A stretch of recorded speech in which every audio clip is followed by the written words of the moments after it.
Good day, good day, good day, everyone. I am so pleased to be here this morning. My name's Jennifer, Vice President of Marketing here at Fortune 360, and I get to bring on our special guest, guys. Our special guest, Ed Blunt. I know if you caught the live session last week, you should still be eating off of the nuggets that were dropped. If not, the replay is on the Facebook page. I recommend listening to it over and over because you will get something different each and every time. And I have to say thank you, Ed, because I didn't know how to summarize what it is I'm trying to achieve, but you told me I just need to live in my future. So I'm going to go ahead and bring on none other than Mr. Ed Blunt. Lady J, what's crack-a-lackin'? Thanks so much. How you feeling today? Awesome. And yourself? I am doing fantastic. Fantastic. It's good to see you all. Again, I want to encourage you all. You can turn your cameras on as long as you're not doing crazy stuff or moving around a lot. I like to see your faces. And Jennifer, just to give you a heads up, I am going to ask people to unmute themselves periodically, just to give you a heads up on that. So happy Motivational Monday, you all. This is a beautiful start to the week. We are in the second month of the second quarter of 2022. And a lot of you, let's kind of piggyback on what we touched upon last week, which was, looking at what was our mindset coming into the year and doing that personal inventory. Hopefully, you all took some of those steps. And all right, Verna, I got you. You took some of the steps to really look at what you did do, what you didn't do, some of the unfinished business that you have from the year prior, and then really making it clear for yourself, what do you want to get from this? Why are you here? Because that question is going to give you your come from, and it's going to give you your fuel. It's going to energize you each and every day. And you're going to need that because you're going to encounter lots of terrain as you're making your way in this world of entrepreneurialism and financial education and leadership and free enterprise. So knowing why you're here and what you came to do is important. And you want to touch and live and breathe and cuddle and caress and hug and kiss and love on that each and every day. See, when you have a child, when you are in a relationship, there are things that you do to affirm that relationship. You wake up, and if you're living with the person, okay, you will typically cuddle with that person. You'll kiss them when you wake up in the morning. You'll hug them when you wake up in the morning. You'll kiss and hug them as you see them throughout the day because you're affirming that relationship. If you have a child, can you imagine if you had to count the number of times you kiss and hug your child throughout the course of a day, a week, a month, a year? Well, you do these things because they are physical demonstrations, but they're also affirmations of this relationship that you are cultivating, of this life that you are developing and bringing up, because you want that child to understand that they are loved, that they are valued. If you're in a relationship, you want that person to understand that they are loved, that they are valued. So there are things that you do to affirm that.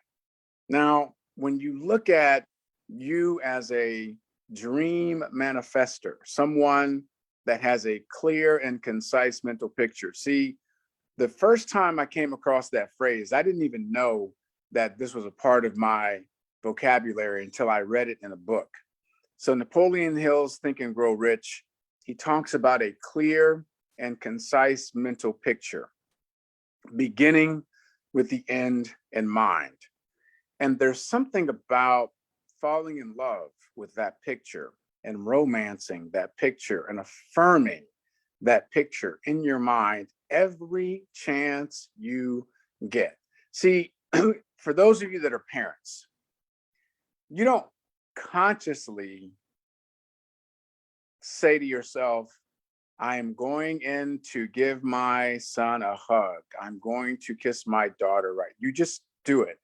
It's instinctual because you have programmed in your identity that you're a parent of care and concern and cultivation.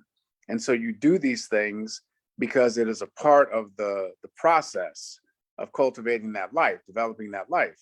Now, when you engage in your clear and concise mental picture of success, the first thing is knowing what that is and giving yourself permission to fully engage in the construction of that outcome, understanding that it doesn't mean it won't grow. It doesn't mean that it won't evolve, but you got to start with something. You have to have a clear and concise mental picture of something. So perhaps for some of you, that may be a picture of success when it comes to your ability to execute on the education that you're being provided. It may be a picture of success when it comes to you as a leader, a person that is cultivating and developing hundreds of other people or thousands of other people. It may be a picture of you having a certain lifestyle where you're able to give and contribute and provide in ways that you have always wanted to do. It's your picture. You can make it as you wish, any way that you want. I was talking to a group this morning, and I was saying, you know, we're not fixed creatures. We're the only creatures on planet Earth that can change. A dog is a dog, a cat is a cat, lion is a lion. You can change your life script. You can be someone completely different. And it was Emerson who said, you have to have enough courage to change your mind and have the willingness to stand before people and say, I know that I was a teacher yesterday, but I've resigned. And now I'm an entrepreneur. I'm now a business owner. That is my new identity. And stand with as much courage and clarity and conviction in that as you were yesterday before you resigned as a teacher for 10, 12 years at the local high school or elementary school. That's the courage. Now, there's a parable that says, be ye not conformed to the ways of this world, but be ye transformed by the renewing of your mind. The renewing of your mind. So be ye not conformed to the ways of this world. There's social media. There's likes. There's scrolling. There's Facebook, where people are only going to give you what they want you to see. And but then you have the opportunity, but be ye transformed by the renewing of your mind. You see, if I were to place a script in your hand, I was listening to Sylvester Stallone. He was talking about his biggest success, obviously, is Rocky. That's what he's most known for. He's done lots of movies. He's very successful career. And Howard Stern was asking him, how long did it take for you to write Rocky, the script? And he said, well, 3 days. But understand, in those 3 days, I did write the entire script, but it was really just the germ of the idea. It was the beginning of the idea. Because if I were to show you all that 3-day script, you would be like, what is this? This is not the movie that I saw. Because the script had the essence, but it had to be rewritten, had to be cultivated, had to be developed. And when you look at your life, there are some parts of your life that you've done incredibly well, and there are other parts of your life it has been a complete shit show. There are some parts of your life where you had imagined you would be much further along and you are nowhere close. There are other parts of your life where you're like, wow, I wasn't expecting all of this, but this is pretty cool. So because you're not a fixed individual, it's really one of my pet peeves is when people say, oh, that's just the way I am. Y'all ever heard somebody say that to you? You have an elder friend. That's just the way I am. Just who I no, that's who you choose to be.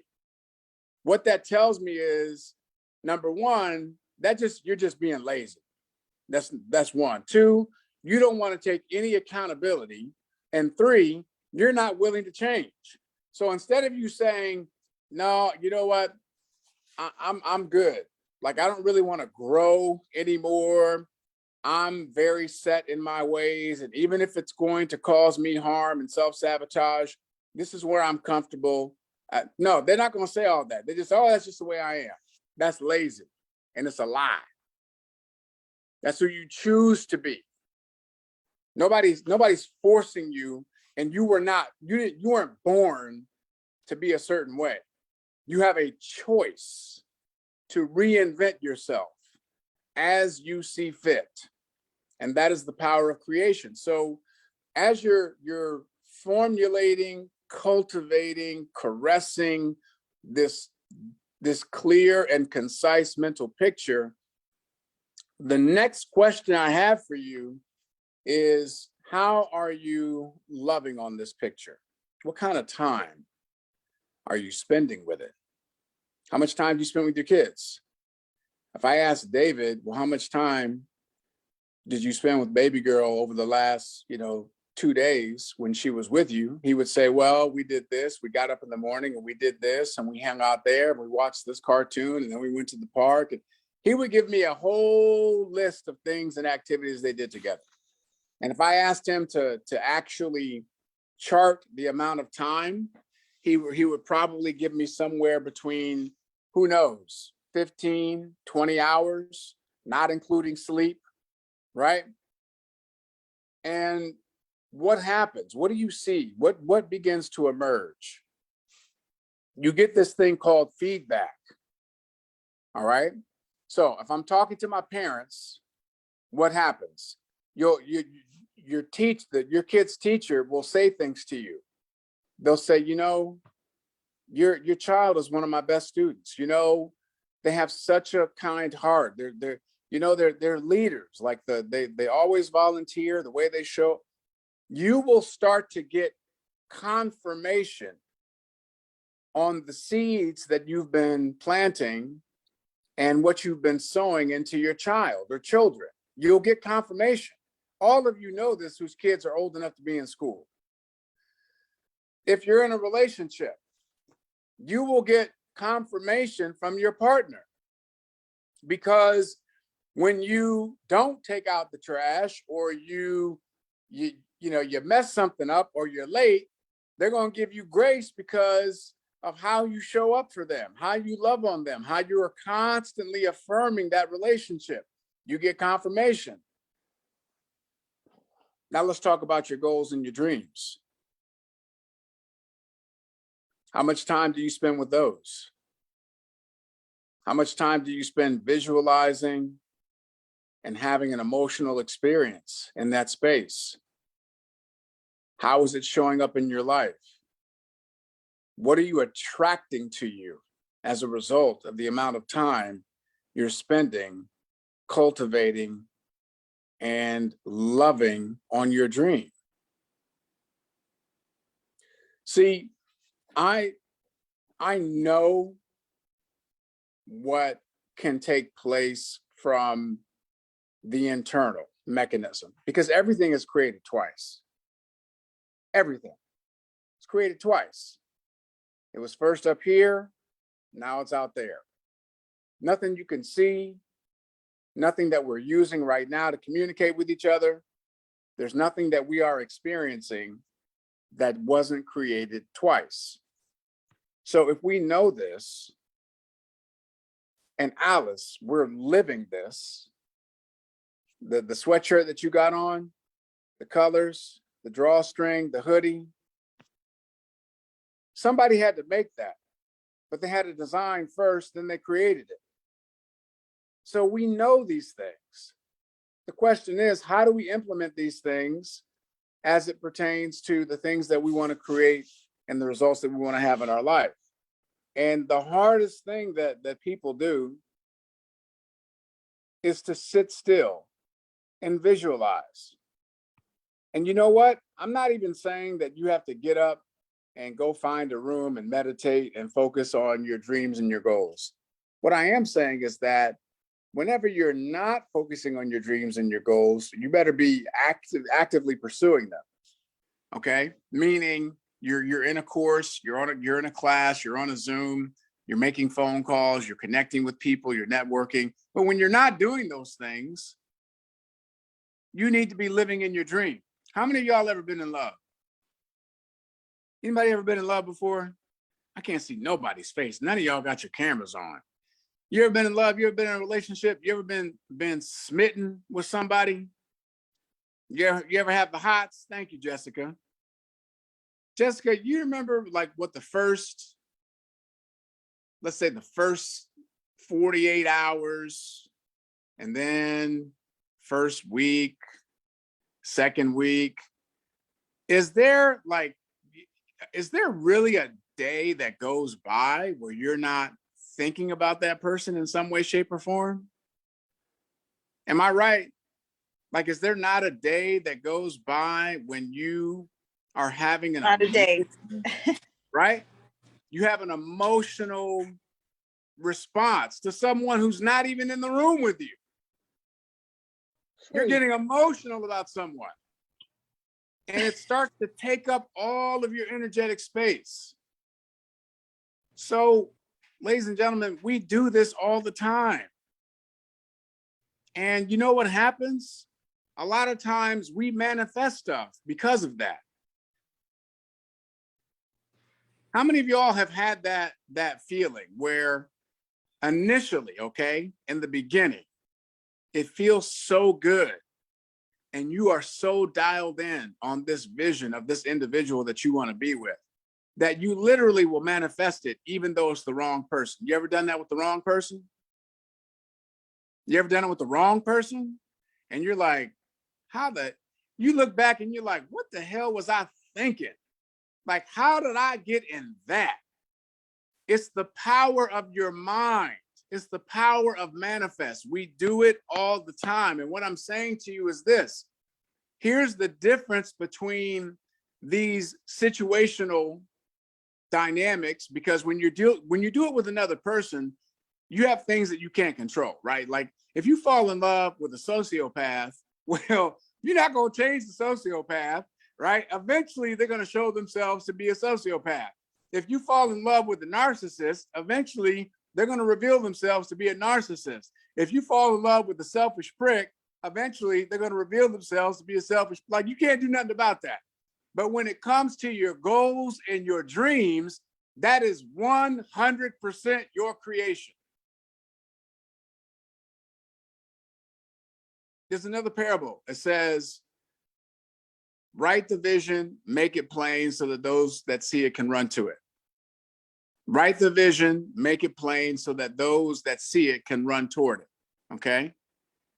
That's a parable. Now, why do you write the vision? Because when you write things down, there's something that's happening. This is why I talk about journaling so much.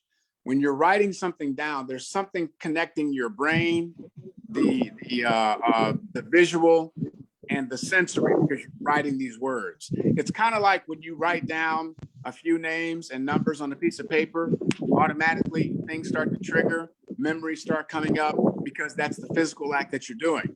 So you're writing the vision and you make it plain. I'm not asking you to write down a 3.5-page diatribe on your goals and your dreams. I am focused and committed on achieving freedom for myself and my family, earning $30,000 a month. That's a very simple vision. I am focused and committed on serving and providing value to 500 people. Very simple vision. I am focused and committed in getting into excellent physical conditioning and making sure I'm at my ideal fighting weight, which is this many pounds. Very simple vision. Write the vision, make it plain so that those that see it can run to it. You don't tarry, meaning I know exactly what that is. That's very clear. I can move towards that. If you tell me exactly what your goal is and it's simple and I can articulate it, if I can articulate your vision to someone else, that means it's clear, it's simple, and it's memorable. And if I can articulate your vision, then you have a greater opportunity of manifesting it and making it come true. So then what do I mean in terms of visualization, romancing, loving it?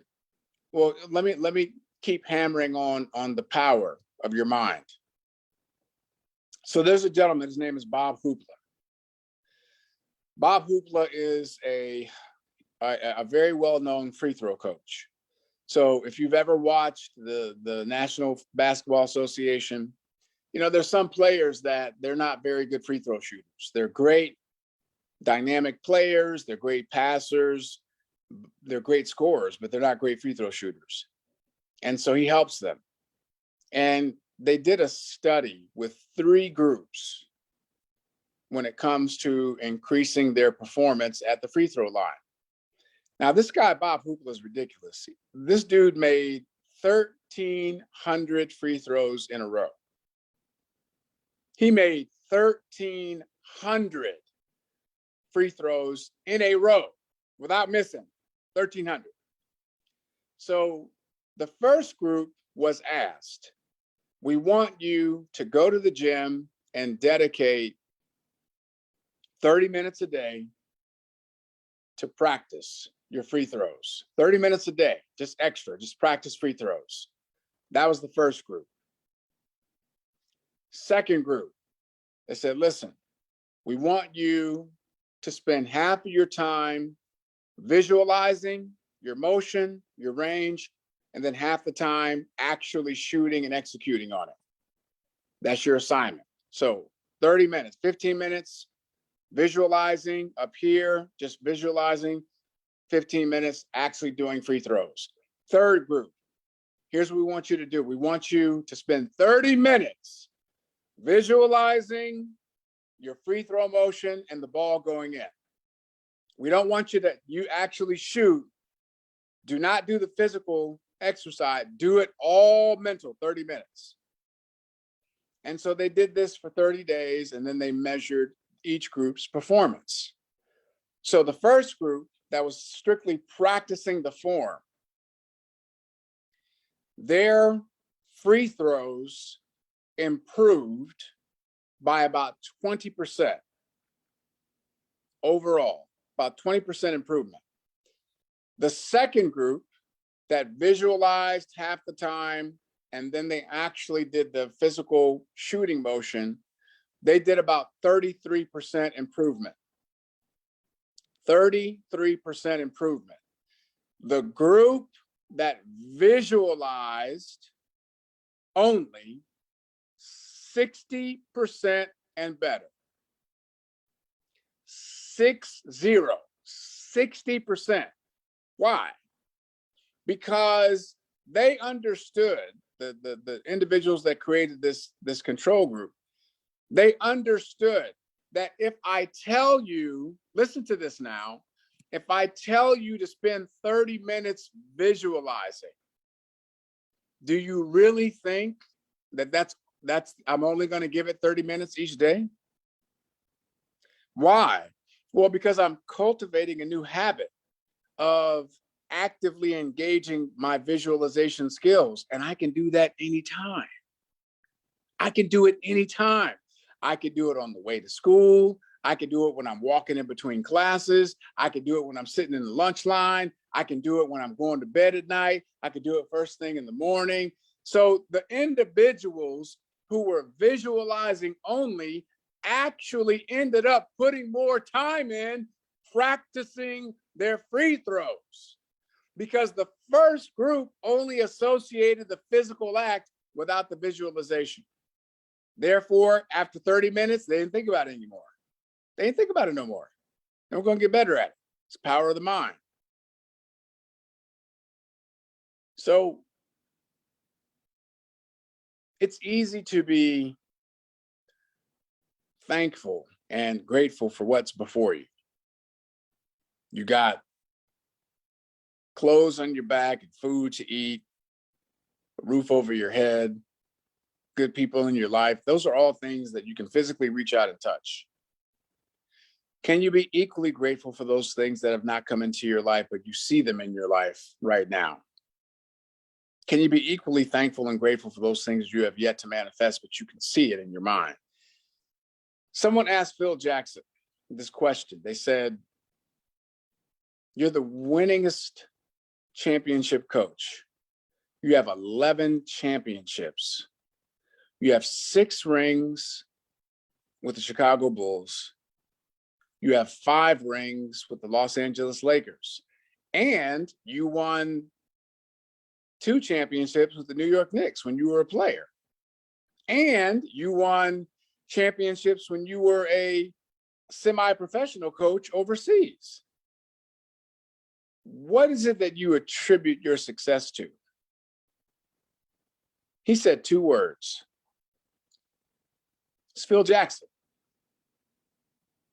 Chicago Bulls, 6 rings, goes to a totally different organization, totally different players, different egos, different mindsets, different styles of play, wins 5 rings. He said 2 words that I attribute to my success: visualization and meditation. Visualization and meditation. See, a lot of you that are on this call right now, you're not deliberate. You're not deliberate with your visualization.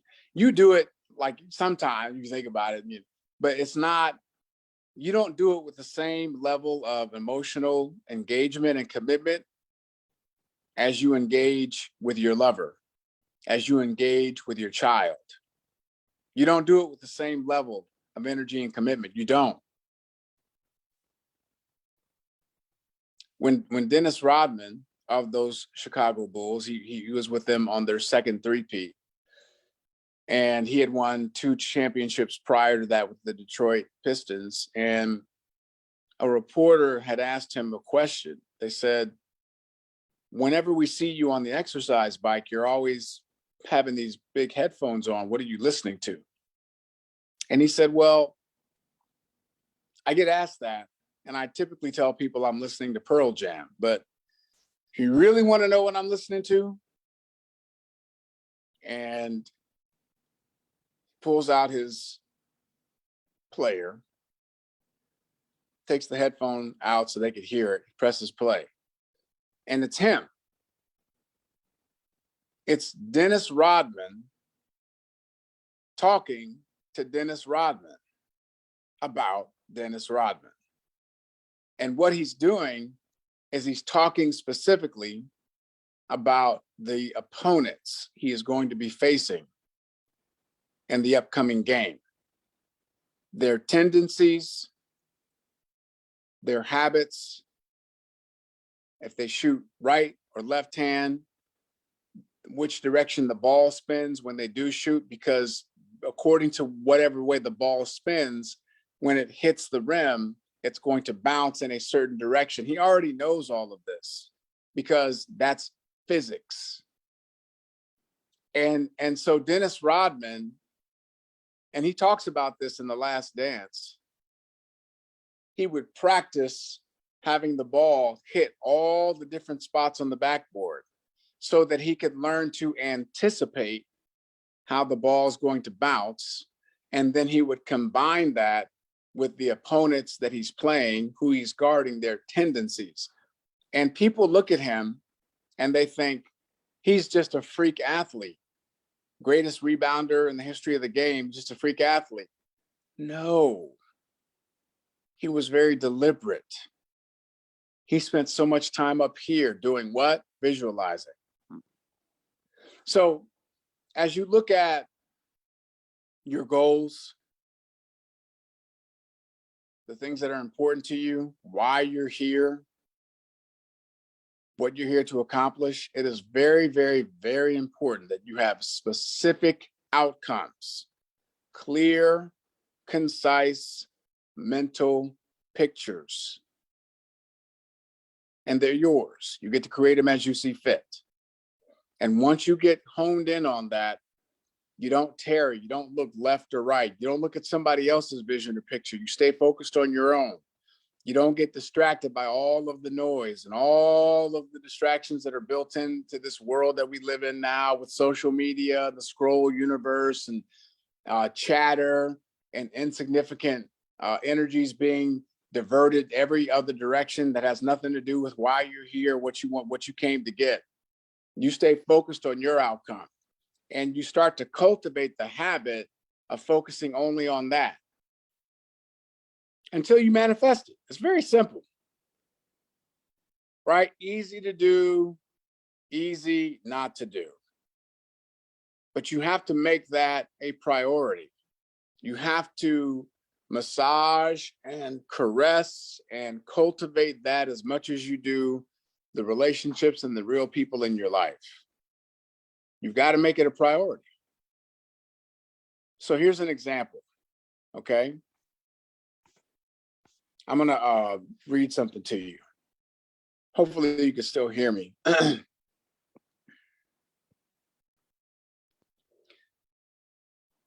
I make no excuses. I only make things happen. I outproduce all problems. I know everything is figure outable. I am the leader that leaders and others are looking for. I am a master communicator. 5-star prospects, producers, and self-starters consistently call me to get started into my business. I'm an exceptional parent, protector, and provider. I am so happy and grateful now that we have a net worth of $20 million. That's just an example of some of the things that I speak. And it's evolved. That's an older one. I have a newer one that's been updated, but it's just an example of how I start my day. Okay. And when you're visualizing and you're engaging in that vision, here's what happens from a quantum physics standpoint. Your brain, as you all know, does not distinguish between what you imagine and what is real. So this is why when you have a dream, if you're being chased in the dream, you wake up and your heart is racing. If you have a dream and you're falling off of something, you wake up and you're startled, like you're getting your bearings because you feel like you're falling. So your body has a physical reaction to something that's completely in your imagination. What the brain begins to do is it begins to figure out ways to confirm this picture that you're constantly putting in the reel that's running in your mind, right? It's like a projector that's running and there's a story that you're projecting. And so your brain's going to figure out a way to confirm that. So if you've ever met somebody and they complain all the time, they're very negative, they're very toxic, they always got something to complain about. Well, then the brain says, well, if we always have something to complain about, I'm going to make sure that I continue to give you things to complain about. And so it becomes a self-fulfilling prophecy. The man is with a woman and he loves her so much, but he's afraid of losing her. And so he starts to do all these things because he doesn't want to lose her. And he's like, can you just, can you call me like every hour? Just tell me where you are. I'm going to make sure that you're okay because I just love you so much. And, I wanted to come by work just to check on you to see how you're doing. And because I love you so much, I didn't want to lose you. I'm just afraid of losing you. I'm going to give you your own phone line separate from your regular phone, just so I can call you. Just pick it up so I know you're okay. I'm only going to call you 5 or 6 times an hour. Okay, 5 or 6 times an hour, no more than that, just to make sure everything's okay because I don't want to lose you. I just love you so much. Can you not have any male friends? Because I don't think that's really appropriate. And, they probably want to be with you. And I love you so much. And I just don't want you to put yourself in a compromising position. So no male friends, okay? And do you mind not hanging out with your girlfriends because they're single and they might rub off on you and give you some bad ideas? And I just want to spend time with you. So I'll take you out. We'll go out as much as you want because I don't want to lose you. And what happens? Because all that person is focusing on is not losing, they lose. All that, because everything comes from that fear, they push that person away. And she's like, this person is insane. I'm out. You're psychotic. You're smothering me. I can't breathe. Done. So imagine what happens when you are constantly telling your mind about your success, about your results, about your impact, about your ability to affect change. And you're living in that, and you're visualizing that, and you're seeing it, and you're smelling it, and you're touching it, and you're tasting it. The entire person of your being is in alignment with that outcome. So therefore, everything that you do is moving toward that specific outcome. There's a great book called Siddhartha by Herman Hesse, and he talks about, I had the ability to say no to everything except the thing before me. I cultivated the ability to say no to everything except the thing before me. You become singularly focused. I found it fascinating that Elon Musk, who is the founder of Tesla, the electric cars, he at some point in the last 12 months sold all of his homes. And he was being interviewed on 60 Minutes. And she said, why did you sell all of your homes? You have all these beautiful homes. You're one of the richest men in the world. He said, because those homes were a distraction to my purpose. I don't need all that stuff. I sleep in the factories where the cars are being built. I sleep in the couch rooms where we're developing and cultivating the technology to get from here to Mars. That's where I needed to be. He became even more, he brought his focus even more singular in that outcome. And why is this important, ladies and gentlemen? Because you want to give yourself the opportunity to truly manifest. And you cannot do it if you're always getting distracted and you start off on the path and then you fall off. You get back on, you start off on and you fall off. You allow life to get in the way. You allow somebody else's mess to become part of now's your mess. You get to, you have all these things that you're looking at and you've taken your eyes off the prize, which is your outcome. What would happen? And the beautiful thing is to be able to ask yourself the question, what would my life look like if I was singularly focused for the next 12 months on this particular outcome? And everything I do, every phone call I make, every interaction that I take is toward that specific end. What would my life look like 12 months from now if I committed to complete immersion in this space, whatever the space is, whatever that outcome is? I'm going to solely and wholly dedicate myself to that outcome. There are levels to this. What you think about, you bring about. What you focus on the longest becomes the strongest. You got to make better choices so that you can have better outcomes. And now what begins to happen, the beacon, the signal that you're sending out, because you're so singularly focused, it starts to hit those targets of individuals who are seeking that signal. And they start to come into your life because they're in alignment with your outcome. Because whatever your outcome is, you can't do it on your own. It's not, if you're looking for something or your target is something you can do on your own, it's not a big enough target. Anything that's worth doing that's significant requires others, period. But you got to find the right ones. And the only way you find the right ones is by being singularly focused. It's the magnificent obsession. And that signal, you start to attract things, you start to pick up things, you start to hear things you normally wouldn't hear because you're tuned in and dialed into a higher frequency of success because that is your outcome. So when you got people that come to you and they want to talk about The Bachelor and they want to talk about who slept with who got divorced, who did this, you won't even, it's like they talking Chinese. You won't even understand what they're saying. I'm not even on that wavelength. I don't know what you're talking about. I ain't got time for that. It's your opportunity.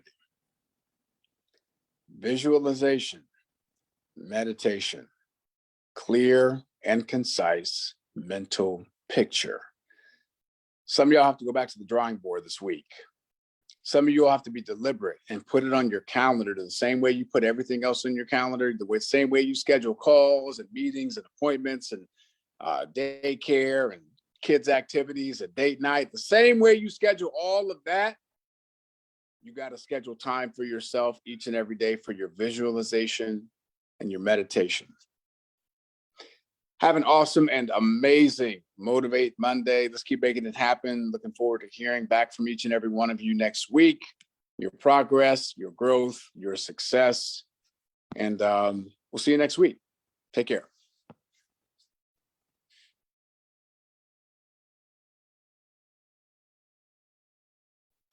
Have a great day, everyone.